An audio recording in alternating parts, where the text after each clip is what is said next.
berkaitan dengan atom-atom. Itu adanya kilat, adanya guntur, petir, halilintar. Nah, itu bukti bahwa energi elektromagnetik sinergi nanti dengan energi lain, yaitu ilmu hitam atau memiliki ilmu putih. Disinilah lahirnya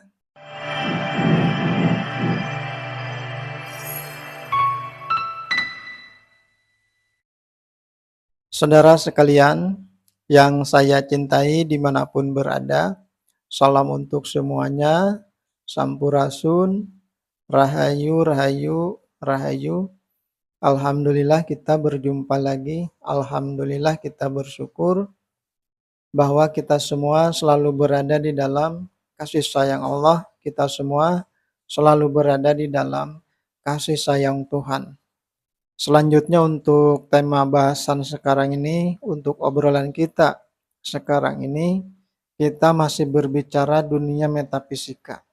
Berbicara energi di dalam ilmu metafisika, di dalam ilmu gaib. Yang kita pertanyakan pada saat ini, kenapa ada ilmu putih, kenapa ada ilmu hitam? Di mana lahirnya ilmu putih dan ilmu hitam itu? Untuk itu kita cari tahu bersama-sama. Untuk mengetahui hal itu, di mana lahirnya ilmu putih dan ilmu hitam, kita terlebih dahulu harus memahami, harus mengetahui energi di dalam dunia metafisika, energi di dalam ilmu gaib. Energi di dalam dunia metafisika, di dalam ilmu gaib. Yang ke satu adalah elektromagnetik. Elektromagnetik itu ada pada semesta, ada juga pada tubuh kita manusia. Energi elektromagnetik itu berkaitan dengan atom, berkaitan dengan atom-atom. Jadi atom-atom itu ada pada semesta, ada juga pada tubuh kita manusia, ada pada setiap ciptaan Allah, setiap ciptaan Tuhan. Bahkan atom-atom itu adalah materi yang paling tua, yang terlebih dahulu diciptakan oleh Tuhan. Sebelum alam semesta ini diciptakan, sebelum kita juga diciptakan. Jadi elektromagnetik itu berkaitan dengan atom-atom.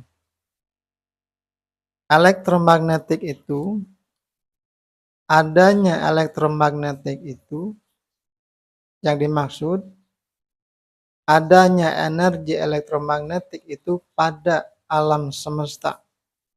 Tuhan atau Allah telah memperlihatkan kepada kita adanya kilat atau albarko atau barkun. Ada juga guntur, halilintar, petir. Nah, itu adanya, bukti adanya energi elektromagnetik. Jadi energi elektromagnetik itu adalah hidup. Dia tidak mati, dia adalah hidup, karena itu disebutnya energi. Bukti bahwa energi elektromagnetik itu adalah hidup, kita lihat keterangan di dalam Al-Quranul Karim. Ada ayat yang berbunyi sebagai berikut ini. Saya sebutkan artinya saja. Dialah Allah yang memperlihatkan al-barqa atau kilat kepadamu, yang menimbulkan ketakutan dan harapan. Dan dia Allah menjadikan mendung. Kemudian ayat selanjutnya berbunyi sebagai berikut. Dan guntur bertasbih memuji kepada Allah. Begitu juga dengan para malaikat, karena mereka takut kepada Allah. Lalu Allah melepaskan halilintar dan menimpakannya kepada siapa yang Dia kehendaki. Jadi bukti adanya energi elektromagnetik ini Allah perlihatkan kepada kita. Yang ke satu adanya kilat, adanya guntur, petir, halilintar. Guntur, petir, halilintar itu bertasbih kepada Allah. Nah, itu bukti bahwa energi elektromagnetik itu adalah hidup. Nah, dia selalu bertasbih memuji kepada Allah. Nah, bahkan seluruh makhluk yang ada di alam ini bertasbih memuji kepada Allah. Mungkin yang terkecuali adalah golongan iblis. Nah, itu adalah energi elektromagnetis. Energi elektromagnetis itu bisa dipelajari dan diterapkan, digunakan di dalam ilmu pengetahuan, teknologi, dan industri, dan lain-lainnya.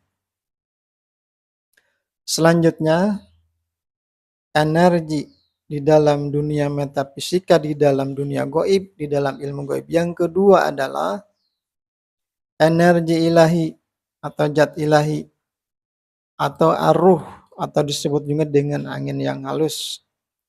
Jadi energi ilahi, zat ilahi itu ada pada alam semesta, ada pada tubuh kita manusia, ada pada setiap ciptaan Allah yang ada di alam ini.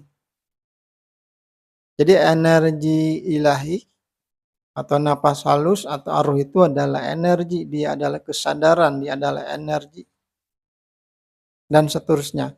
Jadi energi ilahi yang ada pada tubuh kita itu bisa dipelajari, bisa dibangkitkan, bisa dihidupkan, lebih hidup lagi, lebih mempunyai daya guna lagi di samping daya guna atau manfaat yang sudah kita rasakan. Nanti bisa dipelajari, dibangkitkan, bisa mempunyai daya guna yang lebih besar lagi, yang lebih banyak lagi. Bisa untuk kita mendekatkan diri, bersatu dengan Allah, dengan Tuhan. Bisa untuk meningkatkan kualitas kesadaran kita. Bisa untuk ketenangan, kedamaian, bisa juga untuk pagar diri, bisa juga untuk pengobatan dan lain-lainnya. Jadi kalau siapa saja yang mempelajari energi ilahi, nanti semakin tinggi energi ilahinya, nanti energi elektromagnetik juga akan mengikuti, akan hidup, akan semakin tinggi juga, dan bersinergi nanti dengan energi ilahi yang ada pada tubuh kita. Makanya orang-orang soleh zaman dahulu, orang-orang yang bijaksana pada zaman dahulu yang sudah tinggi energi ilahinya, yang sudah tinggi kualitas energi ilahinya, mereka bisa menciptakan kilat, menciptakan petir, menciptakan guntur. Karena tadi energi ilahi itu bersinergi. Maksudnya energi elektromagnetik itu bersinergi dengan energi ilahi. Jadi orang-orang yang sudah bijaksana, yang sudah linuwih dengan sabdanya, nah bisa menciptakan kilat, bisa menciptakan guntur, petir, halilintar. Selanjutnya, energi di dalam dunia metafisika, di dalam ilmu gaib. Yang selanjutnya, yang ketiga adalah energi jin atau hodam, bisa juga disebut juga dengan hodam, bisa juga disebut juga dengan angin kasar.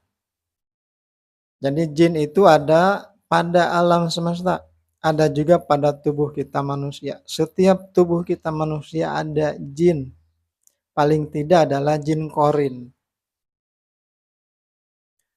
Jin yang ada pada tubuh kita, nah bisa dibangkitkan, bisa dihidupkan pada tubuh kita. Nah dia itu adalah energi, dia itu adalah hidup. Dia tidak sedikit manusia yang mempelajari ilmu metafisika yang berkekuatan dengan jin yang selanjutnya disebut dengan hodam. Nah hodam itu adalah yang membantu. Jin itulah yang membantu kepada manusia. Nanti apabila sudah dihidupkan, dibangkitkan, nanti bisa mempunyai kegunaan, mempunyai daya guna. Misalkan untuk benteng diri, untuk pengobatan, untuk tenaga dalam, untuk terawangan. Misalkan juga untuk menyantet orang, mengguna-guna orang, memelet orang lain, dan seterusnya. Nah, itu adalah kegunaan-kegunaan daripada energi jin yang telah dipelajari oleh manusia. Ada manusia atau ada orang-orang yang mempelajari ilmu-ilmu yang berkaitan dengan kekuatan jin, kemudian digunakannya untuk mengguna-guna orang lain, untuk menyantet orang lain, untuk menyengsarakan orang lain. Nah, itu adalah orang tersebut mempunyai ilmu hitam. Nah, itu adalah asumsi, itu adalah anggapan saja. Nah, ada juga orang-orang yang mempelajari ilmu-ilmu metafisika yang berkaitan dengan kekuatan jin atau hodam dan digunakannya di dalam kebaikan. Nah, orang seperti itu orang juga menyebutnya orang tersebut adalah mempunyai atau memiliki ilmu putih. Nah, disinilah lahirnya ilmu hitam dan ilmu putih adalah di dalam energi jin atau hodam tadi. Nah, kita kembali kepada pertanyaan di awal tadi. Di mana lahirnya ilmu putih dan ilmu hitam? Kenapa harus ada ilmu putih dan ilmu hitam? Nah, inilah jawabannya. Lahir di dalam energi yang berkaitan dengan jin, karena manusia mempelajari dan membangkitkan, menghidupkan dan menggunakan kekuatan jin. Jadi itulah energi yang ada di dalam dunia metafisika yang berada di dalam dunia gaib atau ilmu gaib adalah elektromagnet, energi ilahi, dan jin. Nah, kita sekarang sedang mempelajari atau sudah mempelajari energi yang mana? Apakah elektromagnetkah? Apakah kita mempelajari energi ilahikah? Apakah kita mempelajari energi jin? Nah, itu kembali kepada kita masing-masing, dan setiap energi, setiap segala sesuatu ada yang mewarisinya, ada peminatnya. Demikianlah untuk bahasan sekarang ini.